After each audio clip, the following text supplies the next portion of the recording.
بسم اللہ الرحمن الرحیم. سمجھتے تھے خواہش کے نقشے حرام راستے کے بغیر خواہش کے نقشے پورے نہیں ہو سکتے، خواہش کے تقاضے پورے نہیں ہو سکتے. فطرت ضرورت ہے، فطرت ضرورت ہے. جہاں تک ضرورت ہے وہاں تک حلال روزی کافی ہو جاتی ہے. میں نے عرض کیا کہ یہ گھوڑا جسے مثال دی ہے مومن کی، یہ اس کی نظر دور جاتی ہے کہ مجھے کھاتے کھاتے وہاں سے کھانا ہے، حالانکہ وہ اس کی حدود سے باہر ہے. یہ چل دیتا ہے. جہاں رسی پوری ہوتی ہے وہاں جھٹکا لگتا ہے. ہر گھوڑے کا مزاج ہے کہ وہ جھٹکا لگتے ہی اپنے کھوٹے پر واپس آ جاتا ہے، کھوٹے پر واپس آ جائے. یہ گھوڑے کا مزاج ہے، جھٹکا لگے گا کھوٹے پر واپس آ جائے گا.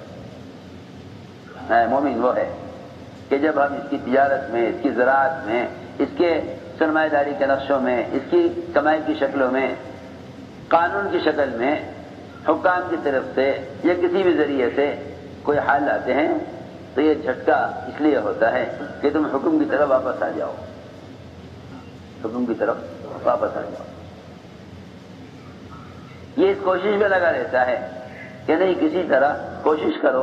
ارے لوگ حرام راستوں میں کوشش کرتے ہیں، حرام راستوں میں کوشش کرتے ہیں، لوگ حرام راستوں میں کوشش کرتے ہیں. اللہ رب العزت حالات اور دشواریاں اور غیروں کے ذریعے سے قوانین لا کر مسلمان کو غلط راستے سے بچانا چاہتے ہیں. کتنی صحیح حدیث ہے. فرمایا کہ اللہ تعالی مومن کو مال سے اس طرح بچانا چاہتے ہیں جس طرح تم میں سے کوئی شخص اپنے بیمار کو پانی سے بچاتا ہے. یہاں تو آج کل خیال لوگوں کا یہ ہے کہ جن سے اللہ تعالی محبت کرتے ہیں ان کو اللہ دنیا میں خوب نوازتے ہیں. یہ بڑا دھوکہ ہے لوگوں کو.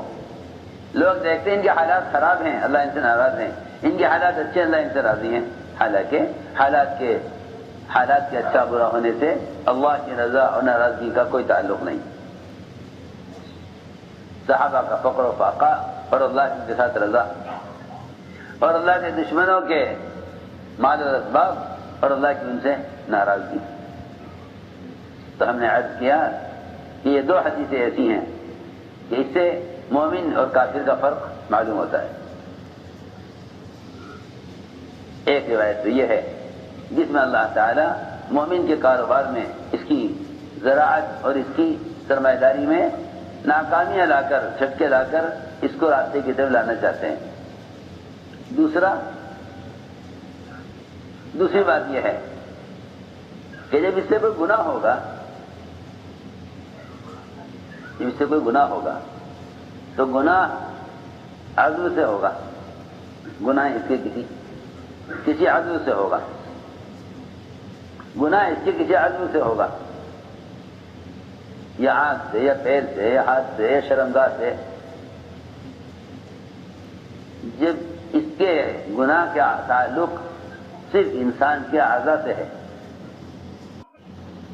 جب گناہ کا تعلق انسان کے اعضاء سے ہے، باہر کی شکلوں سے گناہوں کا کوئی تعلق نہیں ہے. وہ تو اعضاء باہر کی گناہ کی شکلوں کو اختیار کرتے ہیں، اس سے گناہ بنتا ہے. ورنہ اعضاء گناہ کے لیے استعمال ہوتے ہیں تو معلوم ہوتا ہے کہ گناہوں کا تعلق انسان کے اعضاء سے ہے. گناہوں کا تعلق انسان کے اعضاء سے ہے. تو اللہ رب العزت اعضاء سے گناہ ہونے کی وجہ سے حالات اعضاء پر ہی لاتے ہیں. گناہ ہوگا آنکھ سے، گناہ ہوگا آنکھ سے، اللہ تعالی کسی اور عضو میں بیماری لے آئیں گے. سمجھتے تھے ہر عضو کی بیماری کا پہلا سبب اس عضو سے اللہ کا حکم ٹوٹنا ہے. کیونکہ جب انسان کی تخلیق، جب انسان کا بننا عبادت کے لیے ہے، جب انسان کا بننا عبادت کے لیے ہے، جب انسان کا بننا عبادت کے لیے ہے تو عبادت کے علاوہ استعمال ہونا اس مشین کے بگڑنے کا سبب کیوں نہ ہوگا. میں عرض کرتا ہوں، آریاں ہوتی ہیں، آریاں. ایک آری ہوتی ہے لکڑی کاٹنے کی، ایک آری ہوتی ہے لوہا کاٹنے کی، دونوں آری ہیں، دونوں آری ہیں، دونوں کا نام آری ہے، اور دونوں کی شکل، دونوں کا مادہ میٹل ایک ہے، لیکن اس کو بنایا گیا ہے لوہا کاٹنے کے لیے، اس کو بنایا گیا ہے لکڑی کاٹنے کے لیے۔ ان دونوں کا اگر استعمال بدل دیا جائے، دونوں کا استعمال بدل دیا جائے، جگہ بدل دی جائے، لوہے کی آری سے لکڑی کاٹی جائے اور لکڑی کی آری سے لوہا کاٹا جائے، تو نہ لکڑی کٹے گی نہ لوہا کٹے گا، بلکہ آری خراب ہو جائے گی۔ سوچو تو صحیح، انسانوں کے ہاتھوں کے بنائے ہوئے یہ آلات اگر غلط استعمال سے برباد ہو سکتے ہیں، انسانوں کے ہاتھوں کے بنائے ہوئے آلات غلط استعمال سے برباد ہو سکتے ہیں، تو اللہ کا بنایا ہوا انسان غلط استعمال سے باقی رہ سکتا ہے؟ اللہ اکبر۔ عمر رضی اللہ تعالیٰ عنہ نے صرف پیوند لگا ہوا کرتا اتار کر نیا کرتا پہننے پر ہی اتنا کہہ دیا تھا کہ اگر ہم نے غیروں کے طریقوں میں عزت تلاش کی تو اللہ ہمیں ذلیل کریں گے۔ سنو تو صحیح، یہاں فرائض کے چھوڑنے پر یا سنتوں کے چھوڑنے پر یا واجبات کے چھوڑنے پر یا کسی گناہ نعوذ باللہ شراب کے پینے پر، زنا کرنے پر نہیں کہہ رہے عمر کہ اگر ہم نے یہ گناہ کیے تو اللہ ہمیں ذلیل کر دیں گے، بالکل نہیں۔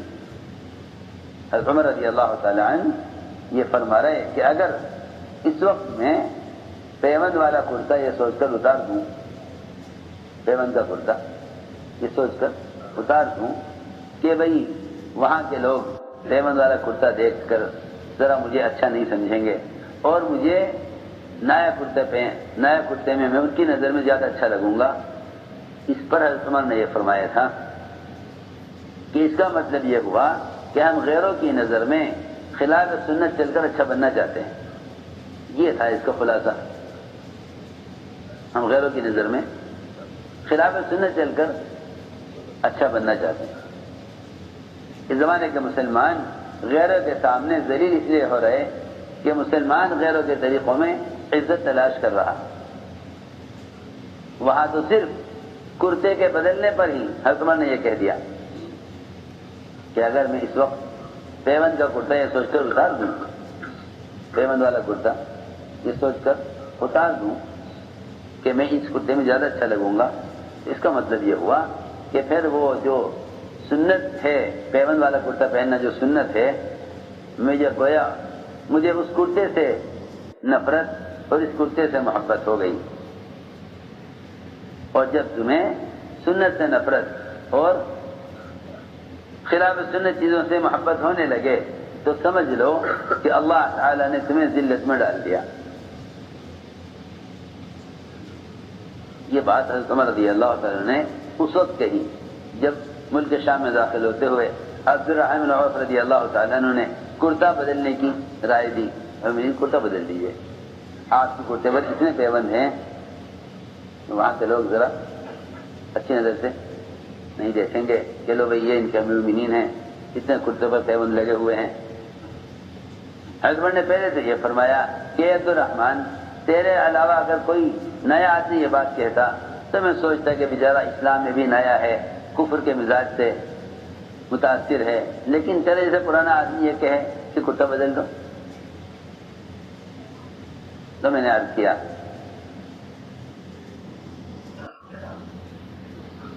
کہ انسان کے بدن کے اعضاء سے جو گناہ ہوتے ہیں سب سے پہلے اللہ تعالیٰ ان اعضاء پر ہی بیماریاں لاتے ہیں، اس لیے کہ انسان کے اعضاء استعمال ہوتے ہیں گناہ کے لیے، اس لیے سب پہلے حالات انسان کے اعضاء پر آتے ہیں۔ آپ دیکھیں ایڈس کی بیماری معاشرے کی خرابی سے ہے، ایڈس کی بیماری معاشرے کی خرابی سے، سیدھی بات ہے کہ اگر شرمگاہ حکم خلاف استعمال ہوگی تو شرمگاہ کی لائن کی بیماری آئیں گی، آنکھ اگر حکم خلاف استعمال ہوگی تو آنکھ کی لائن کی بیماری آئیں گی۔ اللہ تعالیٰ کا ایک نظام ہے کہ جیسے مومن کوئی گناہ کرتا ہے اللہ تعالیٰ فوراً تنبیہ کے لیے فوراً کوئی نقصان لے آتے ہیں. لیکن میں شروع سے کہہ رہا کہ جو لوگ اس زمانے کے مسلمان خاص طور پر یہ بھی آنے والے حالات کو حکام سے اور آنے والے حالات کو باہر کی شکل سے جوڑ دیں گے تو انہیں اپنی بدعمالی کی طرف ان کا خیال جائے گا ہی نہیں. بدعمالی کی طرف خیال جائے گا ہی نہیں.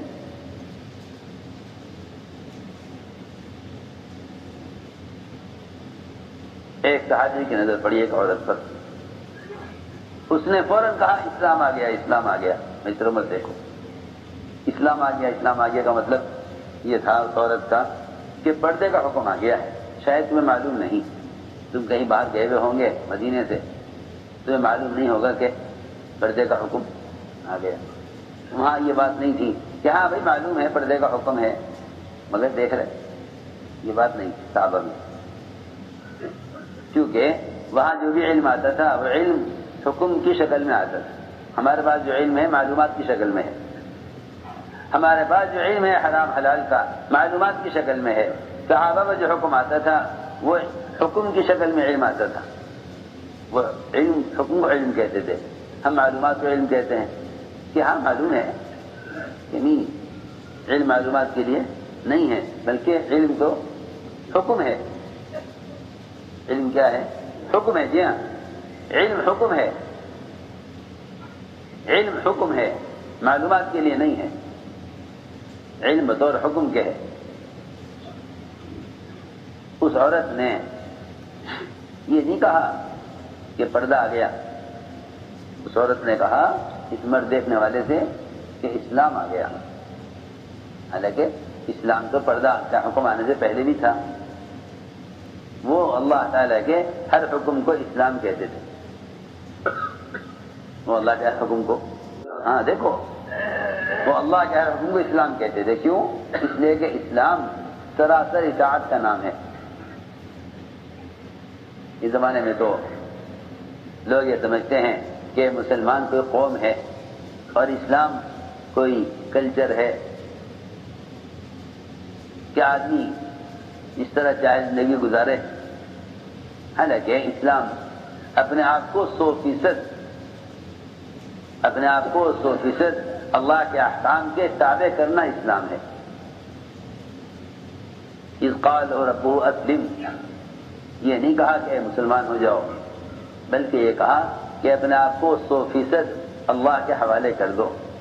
قال اسلمت لرب العالمین، ابراہیم السلام نے کہا میں نے اپنے آپ کو 100% اللہ کے حوالے کر دیا. اس امت کا نام مسلمان اللہ نے رکھا ہے، یہ ابراہیم السلام نے رکھا ہے. دونوں قول ہیں.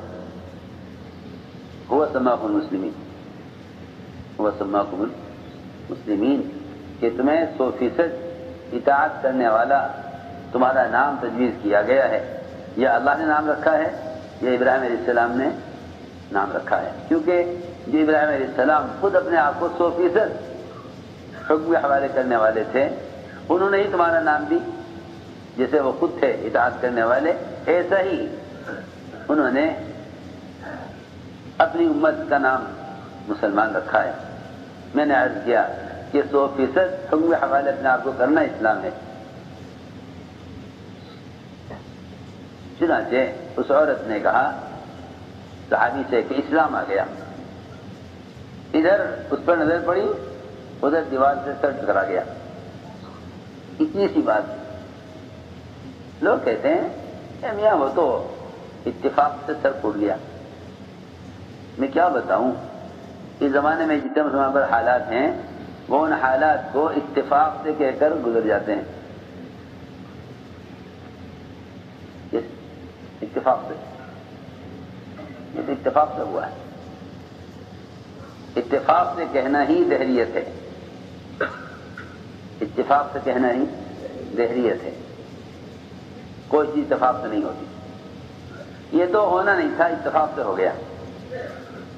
اتفاق سے کہنا ہی دہریت ہے. اتفاق سے کہنا ہی دہریت ہے. یہ کہنا کہ یہ تو خود بخود ہو گیا، خود بخود کوئی چیز، کسی چیز کا خود بخود ہو جانا، کسی چیز کا خود بخود ہو جانا اللہ تعالیٰ کی قدرت کا انکار کرنا ہے. نہیں کہو اللہ کے امر سے ہوا، اللہ کے امر سے ہوا. جب تم ہر چیز کو اللہ سے منسوب کرو گے نا تو فوراً سمجھ میں آ جائے گا کہ پھر اللہ نے ایسا کیوں کیا. اس پر نظر آئے گی اپنے اعمال کی طرف کہ اللہ نے ایسا کیوں کیا. لیکن جو لوگ اپنے اچھے برے حالات کو اللہ کی طرف منسوب ہی نہیں کریں گے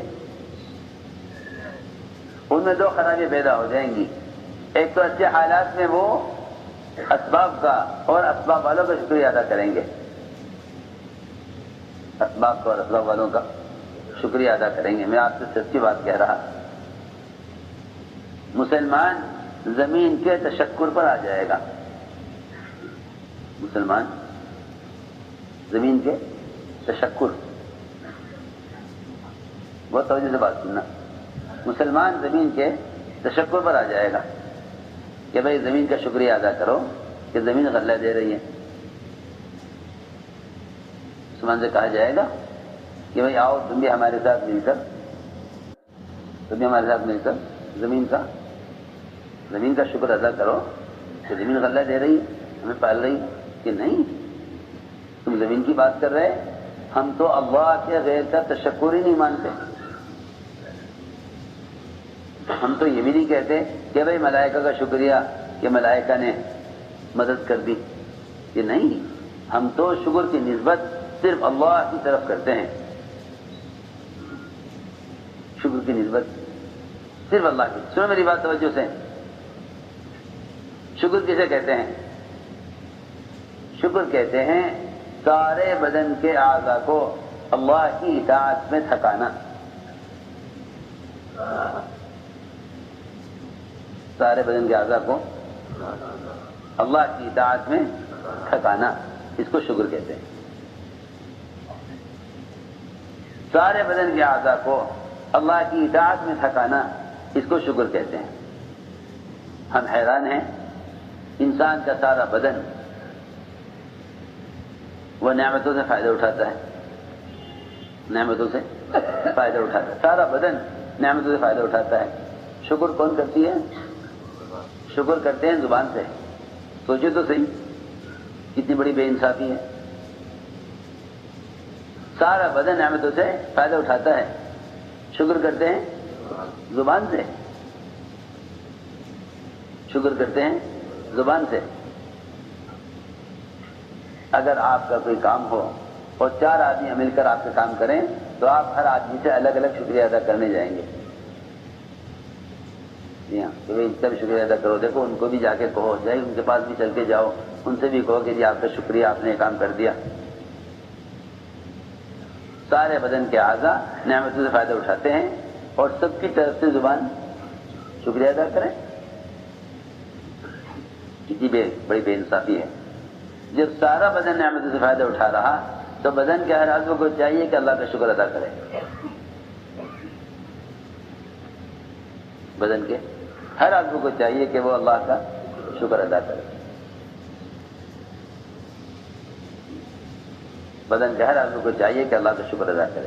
وہ ایسے ہوگا کہ بدن کے ہر عضو کو گناہ سے بچاؤ اور ہر عضو کو عبادت میں تھکاؤ. یہ شکر کا تقاضا ہے. اے اللہ تیرا شکر زبان سے کہنا، اس سے شکر کے الفاظ ادا ہوتے ہیں، شکر ادا نہیں ہوتا. زبان سے شکر کے الفاظ ادا ہوتے ہیں، شکر نہیں ادا ہوتا. شکر کی ادائیگی زبان سے نہیں ہوتی. شکر کی ادائیگی سارے اعضاء سے ہوگی، کیونکہ نعمتوں سے سارے اعضاء فائدہ اٹھا رہے ہیں. جب نعمت سے سارے اعضاء فائدہ اٹھا رہے ہیں تو سارے اعضاء کو حکم میں لانے سے شکریہ ادا ہوگا. میں نے عرض کیا کہ شکر یہ ہے کہ تم نعمت کی نسبت اللہ کی طرف کرو، نعمت کی نسبت اللہ کی طرف کرو. اور شرک یہ ہے کہ تم نعمت کی نسبت اللہ کے غیر کی طرف کرو. نعمت کی نسبت کتنا آسان ہے. شکر یہ ہے کہ تم نعمت کی نسبت اللہ کی طرف کرو. شرک یہ ہے کہ تم نعمت کی نسبت اللہ کے غیر کی طرف کرو. اللہ نے ایک آیت میں دونوں کو جمع کر دیا،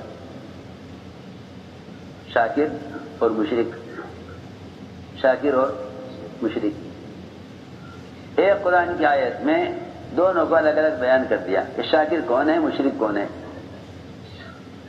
شاکر کون ہے اور مشرک کون ہے. اللہ تعالیٰ شکر کرنے والوں سے راضی ہوتے ہیں اور شرک کرنے والوں سے ہمیشہ کے لیے ناراض ہیں. اور دونوں کے ایک آیت میں اللہ نے بیان کر دیا. اور اللہ کا کلام عجیب ہے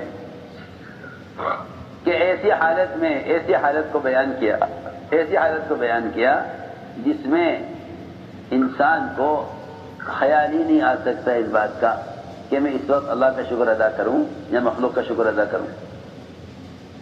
سنو تو صحیح، عجیب اللہ نے آیت قرآن میں بیان کی. هو الذي خلقكم من نفس واحدة وجعل منها زوجها ليسكن إليها فلما تغشاها حملت حملا خفيفا فمرت به فلما أثقلت دعوا الله ربهما لئن آتيتنا صالحا لنكونن من الشاكرين فلما آتاهما صالحا جعل له شركاء فيما آتاهما. اس آیت میں شاکر اور مشرک، سنو دھیان سے یاد کر، شاکر اور مشرک دونوں کو بیان کر دیا. اللہ وہ ہیں کہ جس نے تمہیں ایک جان سے پیدا کیا اور تم میں سے ہی تمہاری بیوی کو، عورت کو پیدا کیا، اور اس کو اس لیے پیدا کیا تاکہ تم اس کے پاس جا کر سکون پاؤ.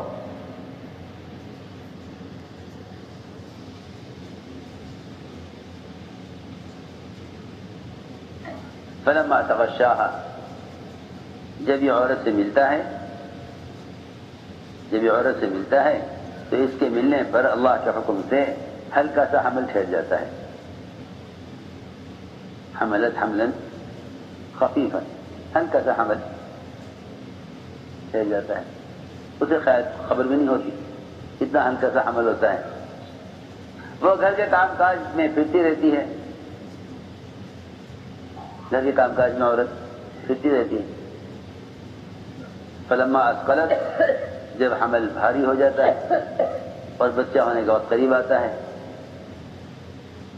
تو دونوں میاں بیوی دعا کرتے ہیں اللہ سے.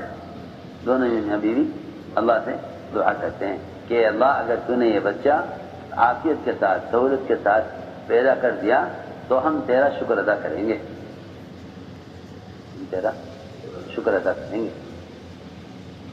اے اللہ اگر یہ بچہ عافیت سے ہو گیا تو ہم کہیں گے تو نے ہی کیا ہے، تیرا شکر ادا کریں گے.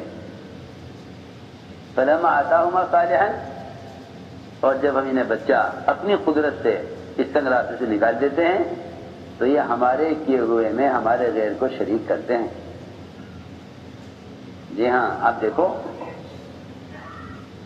بیوی تڑپ رہی ہو اور بچہ کا رخ پلٹ گیا ہو اور ڈاکٹر سارے پریشان ہوں اور ایک ڈاکٹر آوے وہ کوئی ایسی ترکیب لڑاوے کہ بچہ سہولت سے ہو جاوے. یہ پہلے 2 رکعت نماز ہی پڑھنے کا پہلے ڈاکٹر سے جا کے ملے گا. اگر آپ نہ ہوتے تو یہ کام نہیں ہو سکتا. دیکھ لو، جس شکل سے بھی تمہیں سہولت یا جس شکل سے بھی تمہارے سامنے کوئی مصیبت آئے گی تم سب سے پہلے اس شکل کی طرف جاؤ. یہ زمانے مسلمان جتنی ذلت میں پڑا ہوا ہے، خدا کی قسم صرف وجہ یہ ہے کہ حالات میں بجائے حکم کی طرف آنے کے، کیونکہ جو بھی اچھے برے حالات کو اللہ کے غیر کی طرف منسوب کرے گا وہ اللہ کے غیر کے تابع ہو کر چلے گا. صحابہ کے اقوال میں ملتا ہے کہ جو دنیا کا طالب ہو جاتا ہے وہ دنیا والوں کا غلام ہو جاتا ہے. جو دنیا کا طالب ہوتا ہے دنیا والوں کا غلام، جو دنیا کا طالب ہوتا ہے دنیا والوں کا غلام ہو جاتا ہے. کہ بھئی ان کے ہاتھ میں اسباب ہیں، ان کے ہاتھ میں مال ہے، انہی کے ہاتھ میں مسئلے کا حل ہے، تو بیچارے ان کے غلام ہو جائیں گے۔ ہم نے عرض کیا کہ شکر اور شرک میں کیا فرق ہے، شکر اور شرک میں کیا فرق ہے۔ اللہ اکبر، اس آیت میں صاف بتا دیا کہ شاکر وہ ہے جو نسبت اللہ کی طرف کرے، اے اللہ تو نے ہی دیا ہے، اے اللہ۔ اسی لیے شکر پر نعمت کے بڑھانے کا وعدہ ہے۔ اللہ تعالیٰ دیکھتے ہیں کہ جب میرے بندے نے یہ نسبت اللہ کے غیر کی طرف کرے تو پھر نعمت اسے چھین جا رہی ہے، نعمت اس سے چھین لی جا رہی ہے۔ میں نے عرض کیا کہ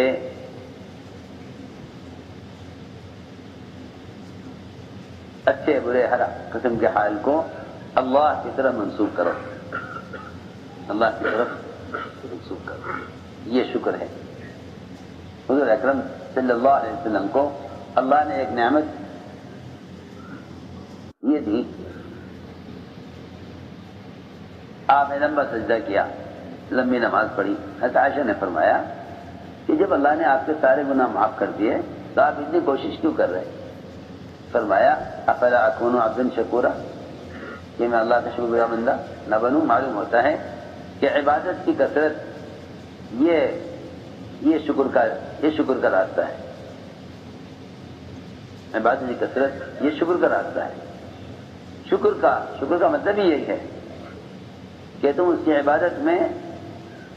عبادت میں آگے بڑھو، اس کی عبادت میں کوشش زیادہ کرو، یہ شکر ہے۔ جیسے میں نے عرض کیا تھا کہ صرف زبان سے نہیں، سارے اعضاء کو عبادت میں تھکانا، یہ اس کو شکر کہتے ہیں۔ سارے اعضاء کو عبادت میں تھکانا اس کو شکر کہتے ہیں۔ تو میرے دوستو عزیزو، اگر نعمت کی نسبت اللہ کی طرف نہیں کرو گے تو پھر میں عرض کر چکا کہ بھائی ان سے کہا جائے گا کہ بھائی آؤ تم بھی ہمارے ساتھ مل کر زمین کا شکریہ ادا کرو، کہ زمین غلہ دے رہی ہے۔ آپ دیکھیں گے اللہ کو نہ ماننے والے، ان کے نزدیک اسباب اور بتوں کی حیثیت ان کے نزدیک برابر ہے۔ ہماری بات توجہ سے چاہتی ہے بہت۔ اغیار جس طرح بتوں کی پوجا کرتے ہیں اس طرح اپنے اسباب کی بھی پوجا کرتے ہیں۔ اغیار جس طرح بتوں کو پوجتے ہیں اس طرح اپنے اسباب کو پوجتے ہیں، اس لیے کہ ان کے نزدیک اسباب ہی معبود ہیں، ان کے نزدیک اسباب ہی معبود ہیں۔ ان کا خیال یہ ہے کہ اللہ تو بنا کے فارغ ہو گئے، نعوذ باللہ۔ وہ اسباب کو ایسے پوجتے ہیں جیسے اپنے بتوں کی، ان کے نزدیک اسباب اور بتوں کی تعظیم برابر ہے، ان کے نزدیک اسباب اور بتوں کی تعظیم برابر ہے۔ آپ دیکھیں گے جو اللہ کو نہیں مانتے وہ دکان کے سامنے پہلے جھکتے ہیں پھر دکان کھولتے ہیں۔ دیکھو پہلے وہ دکان کے سامنے جھکتے ہیں پھر دکان کھولتے ہیں، کیونکہ وہ یہ کہتے ہیں کہ صرف سبب سے پلتے ہیں، تو جس سے پلنے کا یقین کر لو گے نا اس کے سامنے جھکنا ہی پڑے گا، چاہے وہ سبب کسی بھی شکل میں ہو۔ وہ سبب میں یاد کرنا چاہتا، سبب کسی بھی شکل میں ہو، سبب کسی بھی شکل میں ہو، وہ اسباب کے سامنے ہی جھکیں گے، وہ اسباب کے سامنے ہی جھکیں گے۔ دیکھو میری دوست اب بات سمجھنا کہ جھکنے کی دو شکلیں ہیں، جھکنے کی دو شکلیں ہیں۔ ایک جھکنا جسم کے اعتبار سے، ایک جھکنا جسم کے اعتبار سے، ایک جھکنا دل کے اعتبار سے۔ دونوں باتیں توجہ سننا میری، ایک جھکنا جسم کے اعتبار سے، ایک جھکنا دل کے اعتبار سے۔ دونوں برابر ہیں، دونوں برابر ہیں۔ میری بات توجہ سننا، میں کچھ کہنا چاہتا ہوں۔ ایک جھکنا ہے جسم کے اعتبار سے، ایک جھکنا ہے دل کے اعتبار سے۔ دونوں برابر ہیں، دونوں برابر ہیں۔ مسلمان بیچارہ یوں مطمئن ہے کہ ہم تو جسم کے اعتبار سے کہیں جھکتے ہی نہیں اللہ کے علاوہ، حالانکہ جسم کا جھکاؤ نہیں دیکھا جائے گا، صرف جسم کا جھکاؤ کا تعلق تو صرف نماز میں ہے، جسم کے جھکنے کا تعلق تو صرف نماز میں ہے، جسم کے جھکنے کا تعلق تو صرف نماز میں ہے، رخ کے صحیح ہونے کا تعلق تو صرف نماز میں ہے کہ آپ کا رخ کس طرف ہے، آپ کہاں جھک رہے ہیں۔ جھکنے کا تعلق صرف مندر اور مسجد سے نہیں ہے۔